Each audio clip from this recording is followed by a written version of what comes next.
Chapter 2, Open Book. The next day was better and worse. It was better because it wasn't raining yet, though the clouds were dense and opaque. It was easier because I knew what to expect of my day. Mike came to sit by me in English and walked me to my next class, with chess club Eric glaring at him all the while. That was nattering. People didn't look at me quite as much as they had yesterday. I sat with a big group at lunch that included Mike, Eric, Jessica, and several others whose names and faces I now remember.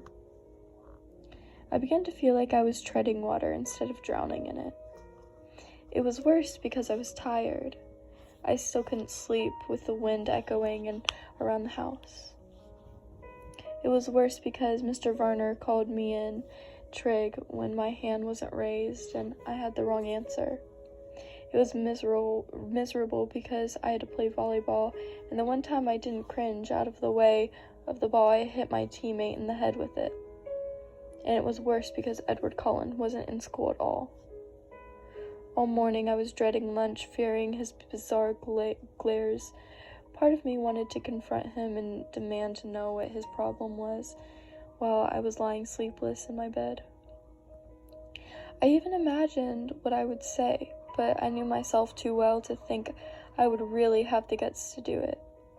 I made the cowardly lion look like a Terminator.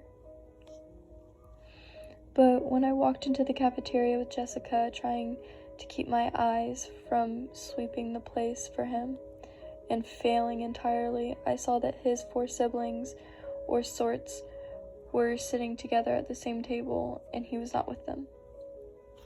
Mike intercepted us and steered us to his table. Jessica seemed elated by the attention, and her friends quickly joined us. But as I tried to listen to their easy chatter, I was terribly uncomfortable, waiting nervously for the moment he would arrive.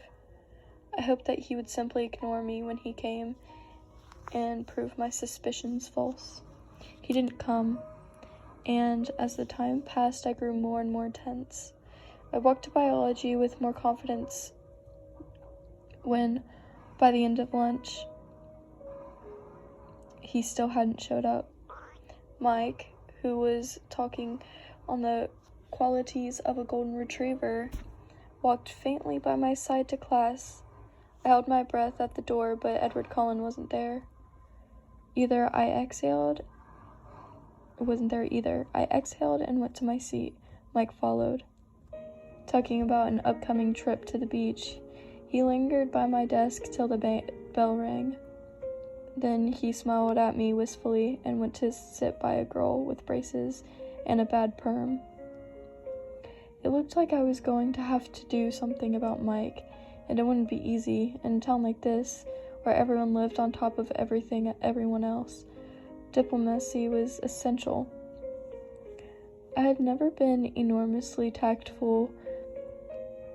I had no practice dealing with over-friendly boys.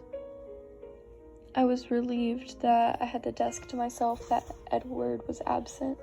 I told myself that repeatedly, but I couldn't get rid of the nagging suspicion that I was the reason he wasn't there. It was ridiculous and egotistical to think that I could affect anyone that strongly. It was impossible, and yet I couldn't stop worrying that it was true. When the school day was finally done and the blush was faded out of my cheeks from volleyball incident, I changed quickly back into my jeans and navy blue sweater. I hurried from the girls' locker room, pleased to find that I had successfully evaded my retriever friend for the moment. I walked swiftly out to the parking lot.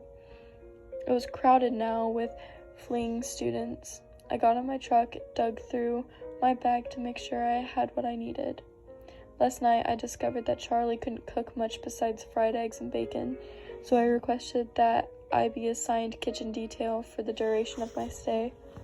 He was willing enough to hand over the keys to the banquet hall. I also found out that he had no food in the house, so I had my shopping list and the cash from the jar in the cupboard labeled food money, and I was on my way to the thriftway. I gunned my deafening engine to life, ignoring the heads that turned in my direction, and backed carefully into a place in the line of cars that were waiting to exit the parking lot. As I waited, trying to pretend that the ear-splitting rumble was coming from someone else's car, I saw the two Collins and the Hale twins getting into their car. It was the shiny new Volvo, of course. I hadn't noticed their clothes before. I'd been too mesmerized by their faces. Now that I looked, it was obvious that they were all dressed exceptionally well. Simply, but in clothes that subtly hinted at their designer origins. With their remarkable good looks, the style with which they carried themselves, they could have worn dish rags and pulled it off. It seemed excessive for them to have both looks and money, but as far as I could tell, life worked that way most of the time. It didn't look as if it bought them any acceptance here. No, I didn't fully believe that. The isolation must be their desire. I couldn't imagine any door that wouldn't be opened by the degree of beauty. They looked at my noisy truck as I passed them, just like everyone else. I kept my eyes straight forward and was relieved when I was finally free of the school grounds. The thriftway was not far from the school, just a few streets south of the highway. It was nice to be inside the supermarket. It felt normal. I did the shopping at home, and I fell into the pattern of the familiar task gladly. The store was big enough inside that I couldn't hear the tapping of the rain on the roof to remind me where I was. When I got home, I unloaded all the groceries, stuffing them in wherever I could find an open space. I hope Charlie wouldn't mind. I wrapped potatoes in foil and stuck them in the oven to bake, covered a steak in marinade, and balanced it on top of a carton of eggs in the fridge. When I was finished with that, I took my book bag upstairs. Before starting my homework, I changed into a pair of dry sweats, pulled my damp hair into a ponytail, and checked my email for the first time. I had 3 messages. Bella, my mom wrote, "Write me as soon as you get in. Tell me how your flight was. Is it raining? I miss you already. I'm almost finished packing for Florida, but I can't find my pink blouse. Do you know where I put it? Phil says hi. Mom." I sighed and went to the next. It was sent 8 hours before the first. "Bella," she wrote, "why haven't you emailed me yet? What are you waiting for? Mom." The last was from this morning. "Isabella, if I haven't heard from you by 5:30 p.m. today, I'm calling Charlie." I checked the clock. I still had an hour, but my mom was well-knowing for jumping the gun. "Mom, calm down. I'm writing right now. Don't do anything rash. Bella." I sent that and began again. "Mom, everything is great. Of course it's raining. I was waiting for something to write about. School isn't bad, just a little repetitive. I met some nice kids who sit by me at lunch. Your blouse is at the dry cleaners. You were supposed to pick it up Friday. Charlie bought me a truck. Can you believe it? I love it. It's old, but really sturdy, which is good. You know me, for me. I miss you too. I'll write again soon, but I'm not going to check my email every 5 minutes. Relax. Breathe. I love you. Bella."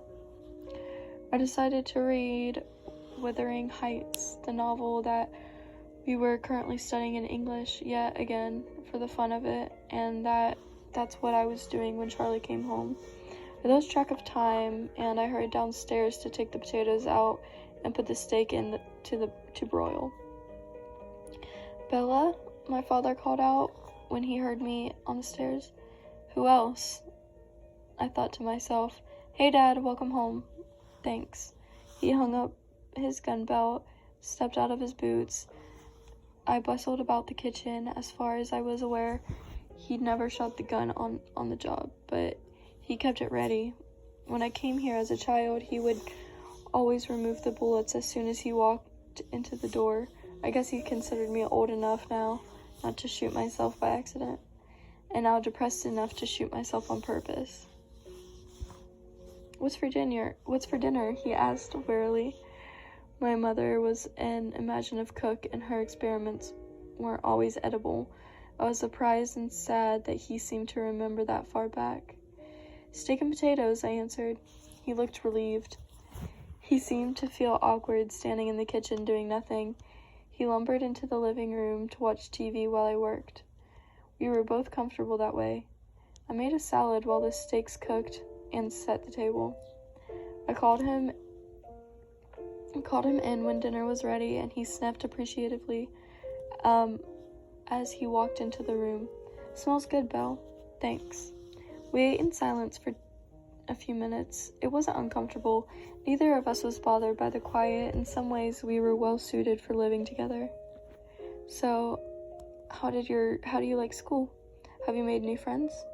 He asked as he was taking seconds. "Well, I have a few classes with a girl named Jessica. I sit with her friends at lunch, and there's this boy, Mike, who's very friendly. Everyone seems pretty nice, with one outstanding exception. That must be Mike Newton. Nice kid, nice family.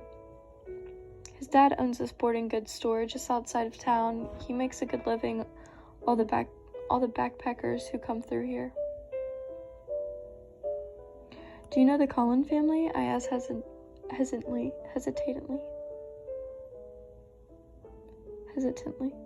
"Dr. Collin's family? Sure, Dr. Collin's a great man. The kids are a little different. They don't seem to fit in very well at school." Charlie surprised me by looking angry. "People in this town," he muttered. "Dr. Collin is a brilliant surgeon who could probably work in any hospital in the world, make 10 times the salary he gets here." He continued, getting louder. "We're lucky to have him, lucky that his wife wanted to live in a small town. He's an asset to the community, and all of those kids are well-behaved and polite. I had my doubts when they moved in with all those adopted teenagers. I thought we might have some problems with them, but they're all very mature. I haven't had one speck of trouble from any of them.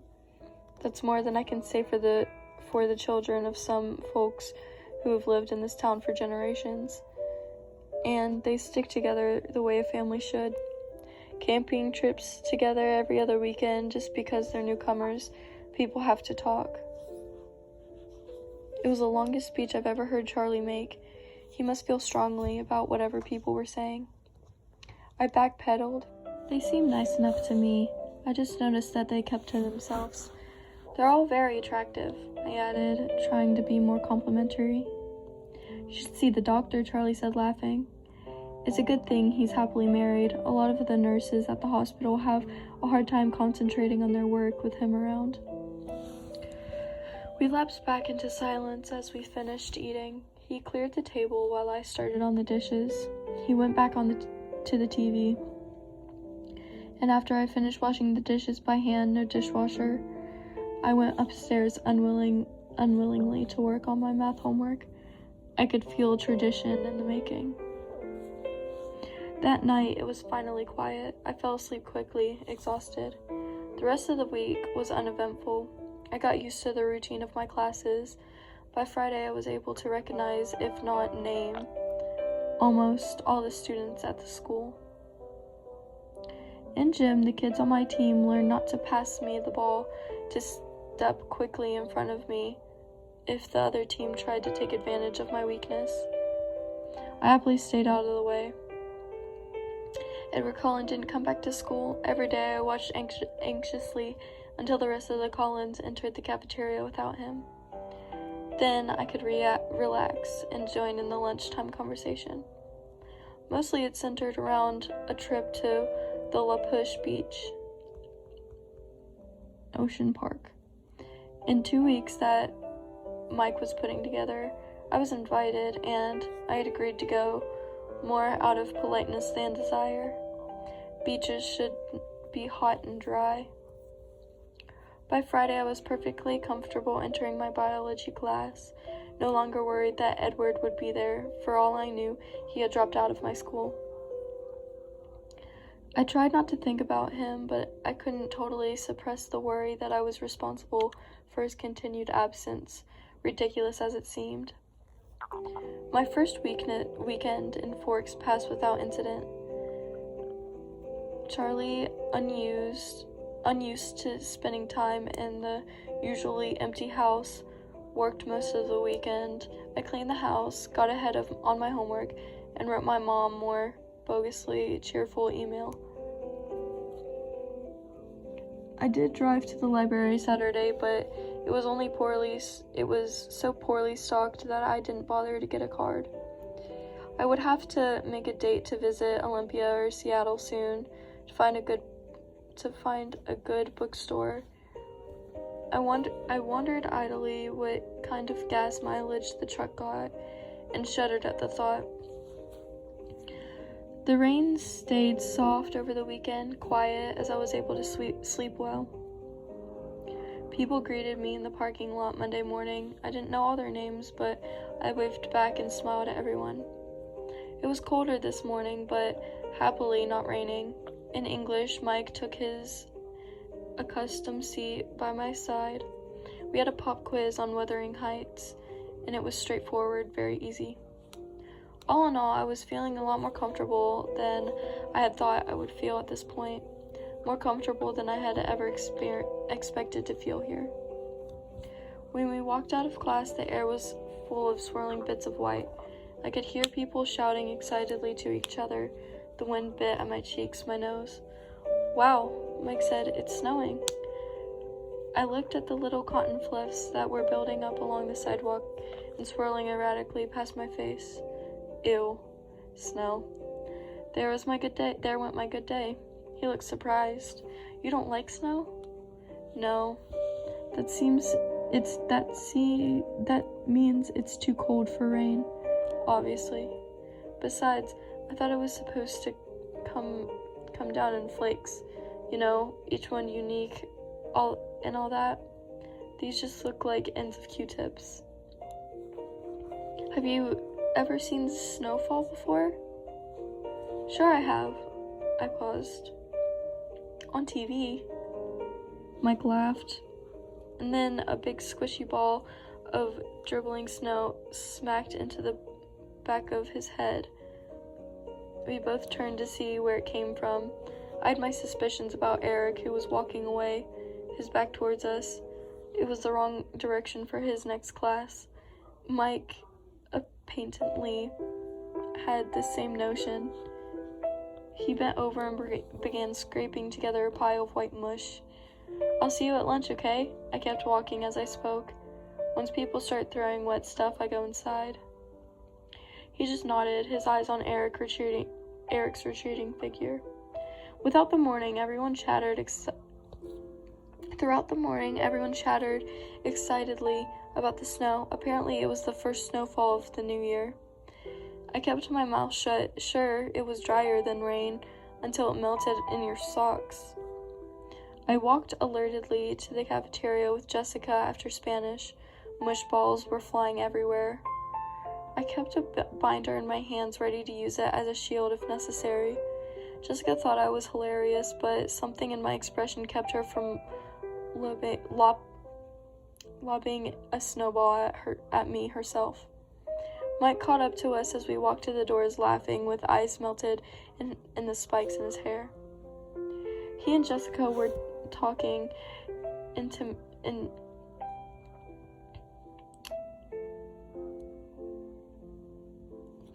animatedly about the snow fight as we got into the line to buy food. I glanced towards that table in the corner, out of habit, and then I froze where I stood. There were 5 people at the table. Jessica pulled on my arm. "Hello? Bella, what do you want?" I looked down, my ears were hot. I had no reason to feel self-conscious, I reminded myself. I hadn't done anything wrong. "What's with Bella?" Mike asked Jessica. "Nothing," I answered. "I'll just get a soda today." I caught up to the end of the line. "Aren't you hungry?" Jessica asked. "Actually, I feel a little sick," I said, my eyes still on the floor. I waited for them to get their food and then followed them to a table, my eyes on my feet. I sipped my soda slowly, my stomach churning. Twice Mike asked, with unnecessary concern, how I was feeling. I told him it was nothing, but I was wondering if I should play it up and escape to the nurse's office for the next hour. Ridiculous, I shouldn't have to run away. I decided to permit myself one glance at the Collins family table. If he was glaring at me, I would skip biology like the coward I was.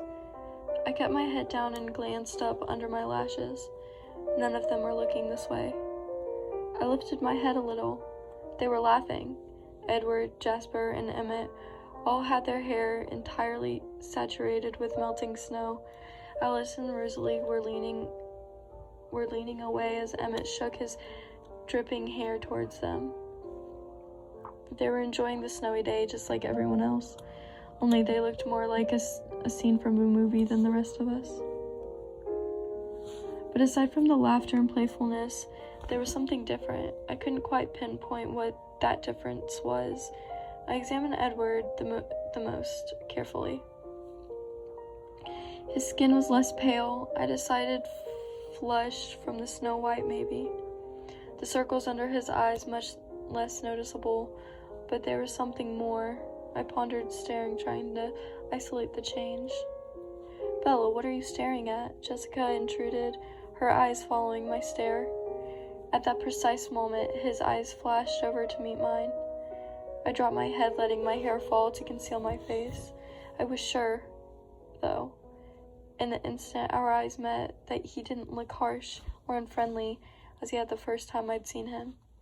He looked merely curious again, unsatisfied in some way. Edward Cullen is staring at you, Jessica giggled in my ear. He doesn't look angry, does he? I couldn't help asking. No, she said, sounding confused by my question. Should he be? I don't think he likes me. I confided. I still felt queasy. I put my head down in my arms. The Cullens don't like anybody. Well, they don't notice anybody enough to like them. But he's still staring at you. Stop looking at him, I hissed. She snickered, but she looked away. I raised my head enough to make sure that she did, contemplating violence if she resisted. Mike interrupted us then. He was planning an epic battle of the blizzard in the parking lot after school and wanted us to join. Jessica agreed enthusiastically. The way she looked at Mike left little doubt that she would be up for anything he suggested. I kept silent. I would have to hide in the gym until the parking lot was cleared. For the rest of the lunch hour, I very carefully kept my eyes at my own table. I decided to honor the bargain I'd make with myself. Since he didn't look angry, I would go to biology. My stomach did frighten little flips at the thought of sitting next to him again. I didn't really want to walk to class with Mike as usual. He seemed to be a popular target for the snowball snippers. But when he went to the door, everyone besides me groaned in unison. It was raining, washing all traces of snow away in clear, icy ribbons down the side of the walkway. I pulled my hood up, secretly pleased I would be free to go straight home after gym. Mike kept up a string of compliments on the way to the building 4. Once inside the classroom, I saw with relief that my table was still empty. Mr. Barner was walking around the room, distributing one microscope and box of slides to each table. Class didn't start for a few minutes, and the room buzzed with conversation. I kept my eyes away from the door, doodling idly on the cover of my notebook. I heard very clearly that the chair next to me moved, but my eyes stayed carefully focused on the pattern I was drawing. "Hello," said a quiet, musical voice. I looked up, stunned that he was speaking to me. He was sitting as far away from me as the desk allowed, but his chair was angled towards me. His hair was dripping wet, disheveled. Even so, he looked like he'd just finished shooting a commercial for hair gel. His dazzling face was friendly, open, a slight smile on his flawless lips. But his eyes were careful. "My name is Edward Cullen," he continued. "I didn't have a chance to introduce myself last week. You must be Bella Swan." My mind was spinning with confusion. Had I made up the whole thing? He was perfectly polite now. I had to speak. He was waiting, but I couldn't think of anything conversational to say. How do you know my name?" I stammered. He laughed a soft, enchanting laugh. "Oh, I think everyone knows your name. The whole town's been waiting for you to arrive." I grimaced. I knew it was something like that. "No," I persisted stupidly. "I meant, why do you call me Bella?" He seemed confused. "Do you prefer Isabella?" "No, I like Bella," I said, "but I think my dad, must call me Isabella behind my back. That's what everyone here seems to know me as." I tried to explain, feeling like an utter moron. "Oh," he let it drop. I looked away awkwardly. Thankfully, Mr. Banner started class at that moment. I tried to concentrate as he explained the lab we would be doing today. The slides in the box were out of order. Working as lab partners, we had to separate the slides of onion root tip cells into the phases of mitosis. They represented and labeled them accordingly. We weren't supposed to use our books in 20 minutes. In 20 minutes, he would be coming around to see who had it right. "Get started," he commanded. "Ladies first, partner?" Edward asked. I looked up to see him smiling a crooked smile, so beautiful that I could only stare at him like an idiot. "Or I could start if you wish." The smile faded. He was obviously wondering if I was mentally competent. "No," I said, flushing. "I'll go ahead." I was showing off just a little. I'd already done this lab and I knew what I was looking for. It should be easy. I snapped the first slide into place under the microscope and adjusted it quickly to the 40x objective. I studied the slide briefly. My assessment was confident. "Proface." "Do you mind if I look?" he asked, as I began to remove the slide. His hand caught mine to stop me as he asked. His fingers were ice cold, like he'd been holding them in the snowdrift before class. But that wasn't why I jerked my hand away so quickly. When he touched me, it stung my hand as if an electric current had passed through us. "I'm sorry," he muttered, pulling his hand back immediately. However, he continued to reach for the microscope. I watched him, still staggered, as he examined to the slide for an even shorter time than I had. "Proface," he agreed, writing it neatly in the first space of our worksheet. He swiftly switched out the first slide for the second, and then glanced at it curiously.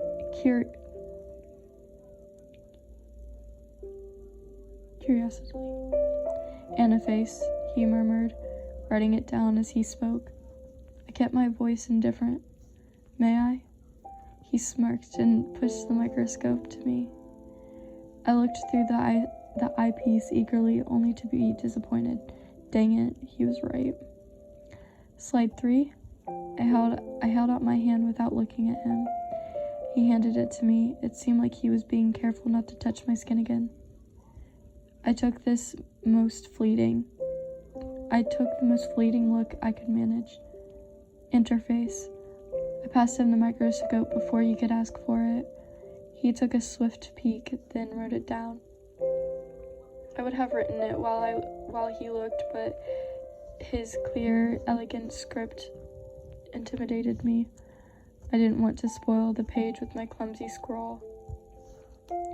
We were finished before anyone else was close. I could see Mike and his partner comparing 2 slides again and again, and another group had their book open under the table, which left me with nothing to do but try not to look at him, unsuccessfully. I glanced up and he was staring at me, that same inexplicable look of frustration in his eyes. Suddenly, I identified that subtle difference in his face. "Did you get contacts?" I blurted out unthinkingly. He seemed puzzled by my unexpected question. "No." "Oh," I mumbled. "I thought there was something different about your eyes." He shrugged and looked away. In fact, I was sure there was something different. I vividly remembered that the flat, black color of his eyes the last time he'd glared at me. The color was striking against the background of his pale skin and his auburn hair. Today his eyes were a completely different color, a strange ochre, darker than butterscotch, but with the same golden tone. I didn't understand how that could be, unless he was lying for some reason about the contacts. Or maybe Forks was making me crazy in the literal sense of the word. I looked down. His hands were clenched into hard fists again. Mr. Banner came to our table then to see why we weren't working. He looked over our shoulders to glance at the completed lab and then stared more intently to check the answers.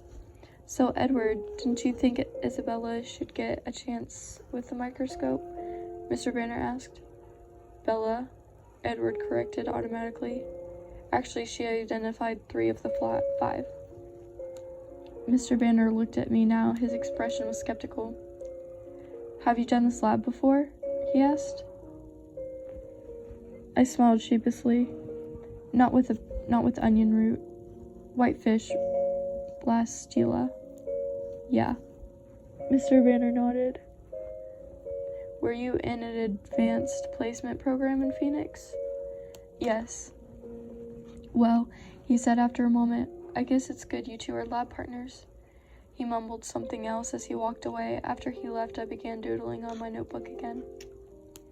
"It's too bad about the snow, isn't it?" Edward asked. I had the feeling that he was forcing himself to make small talk with me. Paranoia swept over me again. It was like he had heard my conversation with Jessica at lunch and was trying to prove me wrong. "Not really," I answered, honestly, instead of pretending to be normal like everyone else. I was still trying to dislodge the stupid feeling of suspicion, and I couldn't concentrate. "You don't like the cold?" It wasn't a question. "Or the wet?" "Forks must be a difficult place for you to live," he mused. "You have no idea," I mumbled darkly. He looked fascinated by what I said for some reason I couldn't imagine. His face was such a distraction that I tried not to look at it any more than courtesy absolutely demanded. "Why did you come here then?" No one had asked me that, not straight out like he did, demanding. "It's complicated. I think I can keep up," he pressed. I paused for a long moment, then made the mistake of meeting his gaze. His dark gold eyes confused me, and I answered without thinking. "My mother got remarried," I said. "That doesn't sound so complex," he disagreed, and he was suddenly sympathetic. "When did that happen?"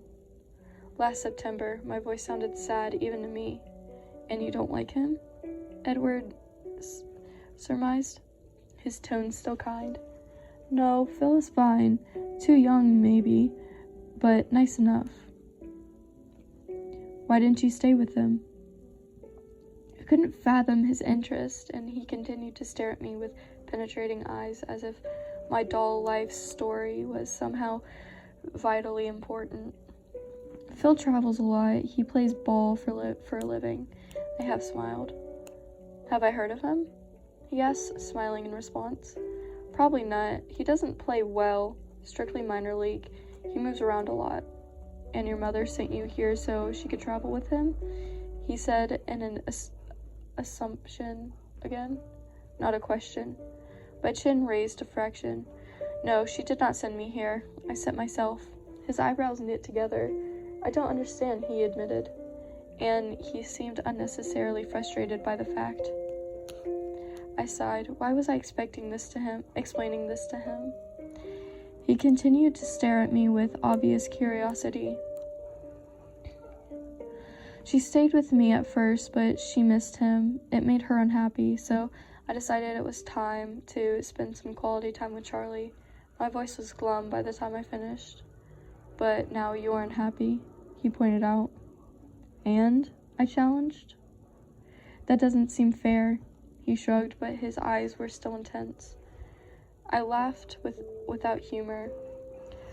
Hasn't anyone ever told you life isn't fair? I believe I have heard that somewhere before, he agreed dryly. So, that's all? I insisted, wondering why he was still staring at me that way, his gaze becoming appraising. You put on a good show, he said slowly, but I'd be willing to bet that you're suffering more than you let anyone see. I grimaced at him, resisting the impulse to stick out my tongue like a 5-year-old and look away. Am I wrong? I tried to ignore him.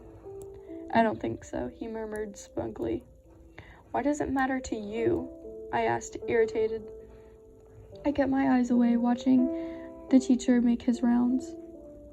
That's a very good question, he muttered, so quietly that I wondered if he was talking to himself. However, after a few seconds of silence, I decided that was the only answer I was going to get. I sighed, scowling at the blackboard. Am I annoying you? He asked. He sounded amused. I glanced at him without thinking and told the truth again. Not exactly. I'm more annoyed at myself. My face is so easy to read. My mother always calls me her open book. I frowned. On the contrary, I find you very difficult to read, despite everything that I'd said, and he guessed. He sounded like he meant it. You must be a good reader then, I replied. Usually, he smiled widely, flashing a set of perfect ultra-white teeth. Mr. Banner called the class to order, and I turned with relief to listen. I was in disbelief that I'd just explained my dreary life to this bizarre, beautiful boy who may or may not despise me. He seemed engrossed in our conversation, but now I could see from the corner of my eye that he was leaning away from me again, his hands gripping the edge of the table with unmistakable tension. I tried to appear attentive as Mr. Banner illustrated the transparencies on the overhead projector. What I had seen without difficulty through the microscope, but my thoughts were unmanageable. When the bell finally rang, Edward rushed as swiftly and as gracefully from the room as he had last Monday. But, like last Monday, I stared after him in amazement. Mike skipped quickly to my side and picked up my books for me. I imagined him with a wagging tail. That was awful, he groaned. They all looked exactly the same. You're lucky you had Colin for a partner. I didn't have any trouble with it, I said, stung by his assumption. I regretted this snub instantly. I've done the lab before, though, I added before he could get his feelings hurt. Colin seemed friendly enough today, he commented, and we shrugged into our raincoats. We didn't seem pleased about it. He didn't seem pleased about it. I tried to sound indifferent. I wonder what was with him last Monday. I couldn't concentrate on Mike's chatter as we walked to the gym.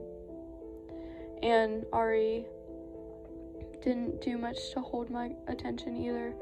Mike was on my team today. He chivalrously covered my position as well as his own with my wool gathering, as only interrupted when it was my turn to serve. My team ducked warily out of the way every time I was up. The rain was just a mist as I walked to the parking lot, but I was happier when I was in the dry cab. I got the heater running for once, not caring about the mind-numbing roar of the engine. I unzipped my jacket and put the hood down and fluffed my damp hair out so the heater could dry it on the way home. I looked around me to make sure it was clear. That's when I noticed the still white figure, Edward Cullen, was leaning against the front door of the Volvo, three cars down from me, and staring intently in my direction. I swiftly looked away and threw the car into reverse, almost hitting the rusty Toyota Corolla in haste. Luckily for me, the Toyota, I stomped on the brake in time. It was just the sort of car that my truck would make scrap metal out of. I took a deep breath, still looking at the other side of my car, and cautiously pulled out again. With greater success, I stared straight ahead as I passed the Volvo, but from a peripheral peak, I would swear I saw him laughing.